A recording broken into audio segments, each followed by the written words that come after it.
Direct selling में जब भी हम किसी से बात करते हैं, कोई भी प्रोडक्ट जब हम लोग लेकर जाते हैं किसी को बताने के लिए, तो सबसे पहले तो अगर आप वो सप्लीमेंट है तो सप्लीमेंट पर अगर आपने काम कर लिया तो फिर आप किसी भी प्रोडक्ट पर काम कर लोगे।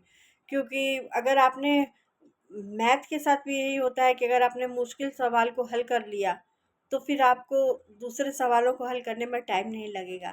तो सप्लीमेंट से अगर आपने ये काम शुरू किया है, तो अगर आप सप्लीमेंट लोगों को बता पाए, समझा पाए, तो आप इसके और प्रोडक्ट भी समझा पाइएगा, बता पाइएगा।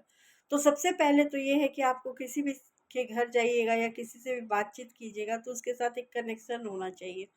जब आप किसी के साथ बात करते हैं तो आपसे बात करते हुए उसको ऐसा ना लगे कि बस ये हवा में फेंके जा रहा है। तो ये चीज़ नहीं होना चाहिए। जो चीज़ बात फैक्ट है, जो सच है, जो अच्छी बातें हैं, वही उसके साथ कीजिए। क्योंकि आप किसी को फंसाने नहीं जा रहे हो। अक्सर लोग कहते हैं कि नेटवर्क मार्केटिंग कंपनी फंसने फंसाने का काम है।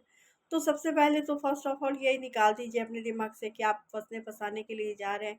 हाँ, आप काम करने जा रहे हैं, आप लोगों का भला करने जा रहे हैं, आपको कोई चीज़ अच्छी लगी है तो आप लोगों को बता रहे हैं। अगर हमें सेहत के साथ हमें ये भी मिल रहा है, हम लोगों को हेल्थ मिल रही है और साथ में हम लोगों को इनकम भी आ रही है, तो क्या बुरा है?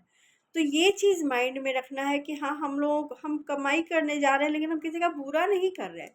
हम किसी को फँसाने नहीं जा रहे हैं, हम अपनी कमाई ज़रूर देख रहे हैं लेकिन उससे किसी कोई जो भी प्रोडक्ट हम दे रहे हैं तो वो किसी को बुरा नहीं हो रहा है। मार्केट से लोग इतने सारे प्रोडक्ट खरीद कर यूज़ कर रहे हैं, तो वो उसमें कोई गारंटी नहीं है कि वो हर्बल है या वो केमिकल फ्री है। इतने सारे केमिकल वाले प्रोडक्ट मार्केट से लोग खरीदते हैं और यूज़ करते हैं। जबकि हमारी कंपनी ये दावा करती है कि हमारे सारे प्रोडक्ट हर्बल है, आयुर्वेदिक है, कोई केमिकल नहीं है, केमिकल फ्री है। ये सारी चीज़ें एकदम ऑथराइज़्ड हैं, सारी चीज़ों को ये प्रमाणित किया गया है कि ये सारी चीज़ें अच्छी हैं। तो उसके बाद हम लोग अगर इसके बारे में किसी को बता रहे हैं, कोई क्या बोलता है उसके पीछे ध्यान मत दीजिए।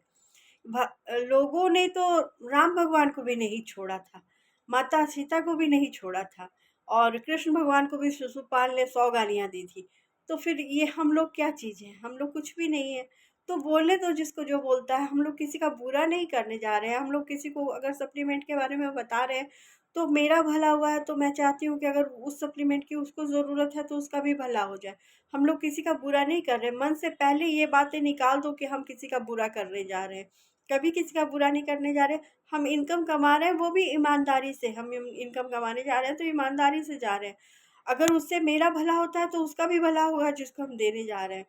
तो अगर आप सप्लीमेंट पे काम करना शुरू कीजिए, तो आप अगर सप्लीमेंट पे काम करना चाहते हैं तो आप अगर सप्लीमेंट ले रहे हैं और उसी सप्लीमेंट से काम कर रहे हैं तो सबसे पहले उस सप्लीमेंट के बारे में पूरी नॉलेज रखिए, पूरी जानकारी रखिए कि उसमें क्या है, क्या नहीं है, कैसे है। वो सप्लीमेंट है तो वो क्यों सप्लीमेंट है? क्योंकि उसमें भी खाने पीने वाली चीज़ों की तरह उसमें भी लोगो दिया हुआ है। FSSAI का निशान दिया हुआ है। आप लोग अपनी बॉटल में देखोगे ना तो आप लोगों को मिलेगा वो लोगो, या फिर अपलाइन ने आपको बताया होगा, सारी जानकारी दी होगी। तो जब आप किसी से कनेक्ट करते हैं, जब आप किसी को बताने जाते हैं तो उसको भी वो लोगो दिखाइए FSSAI का कि ये देखो ये निशान दिया हुआ है, आपके खाने पीने वाली किसी भी चीज़ पर ये निशान लगा होता है। सरकार के द्वारा ये प्रमाणित होता है कि ये खाने पीने वाली चीज़ अच्छी चीज़ है, इससे कोई नुकसान नहीं होगा, कोई भी नुकसान शरीर को नहीं होगा। तो जब आप ये चीज़ दिखाइएगा, आप बताइएगा, आप उसको कैसे कन्विंस करते हैं, ये आप पर निर्भर करता है क्योंकि वो आपका रिलेटिव है। तो जब आप उसको कोई भी चीज़ दे रहे हैं, कैल्शियम की ही गोली है, अगर आप किसी को 30 प्लस लेडी को अगर आप बता रहे हैं कि ये कैल्शियम है, ये खाने से इतना इफ़ेक्टिव है, इतने अच्छे रिज़ल्ट आए हैं इसके, तो फिर उसके लिए आप क्या बुरा कर रहे हैं? उसको क्या फँसाने जा रहे हैं? नहीं ना। माइंड में ये चीज़ मत रखिए कि आप उसको फँसाने जा रहे हैं और अपने दिमाग से काम कीजिए, अच्छे से कीजिए। कही सुनाई बातों पर मत रखिए। हाँ, सुनिए, सीखिए और काम कीजिए। लेकिन किसी की नकल मत कीजिए और ईमानदारी से काम कीजिए। काम सारे होते हैं और सारे अच्छे से होते हैं।